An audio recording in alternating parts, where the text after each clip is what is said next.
اللہ الرحمن الرحیم، یہ دعا کا فائدہ اور مقصد، سب سے پہلی تو بات یہ ہے کہ جو بندہ نماز نہیں پڑھتا یہ دعا پڑھے وہ نمازی بن جائے گا، اور دوسرا فائدہ اس کا یہ ہے کہ ماں باپ کی مغفرت اور بخشش کے لیے یہ دعا پڑھی جائے۔ دعا کیا ہے؟ رب اجعلنی مقیم الصلاۃ ومن ذریتی ربنا وتقبل دعا ربنا اغفر لی ولوالدی وللمؤمنین یوم یقوم الحساب۔ یہ دعا کس نے پڑھی تھی؟ حضرت ابراہیم نبی نے پڑھی تھی۔ اے میرے پروردگار عالم، مجھے نماز قائم کرنے والا بنا دے، میری اولاد کو بھی، اور ایسے لوگوں میں اٹھا جو تیری اتباع اور تیری فرمانبرداری کرنے والے ہوں، اور میری دعا کو قبول فرما لے۔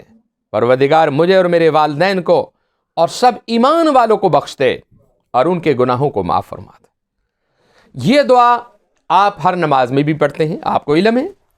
آپ چاہے فرضی نماز ہو یا واجب ہو یا وتر ہو یا سنت ہو، کوئی بھی نماز ہے آپ اس نماز میں پڑھتے ہیں، اور یہ میرے آقا کی سنت ہے۔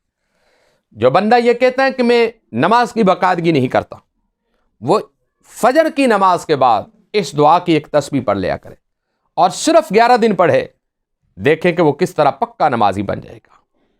یہ جو بندے نماز نہیں پڑھتے اس دعا کو پڑھیں، انشاءاللہ پکے نمازی بن جائے گا۔ اور جو یہ چاہتے ہیں کہ ہم اپنے ماں باپ کی مغفرت اور بخشش کی دعا کریں، تو اللہ اس دعاؤں کی صدقے ان کے والدین کو بخش دے گا۔ اور یہ سنت انبیاء ہے، سنت جناب سیدنا ابراہیم خلیل اللہ ہے، کہ میرے آقا علیہ السلام بھی یہ دعا کرتے تھے کہ اللہ مجھے بخش دے، میرے والدین کو بخش دے، اور تمام مؤمنین کو بخش دے۔ آپ فجر کی نماز کے بعد اس کی ایک تسبیح پڑھ لیا کریں، والدین کی بھی بخشش کا ذریعہ بنے گا اور آپ پکے نمازی بن جائیں گے۔ وآخر دعوانا الحمد للہ رب العالمین۔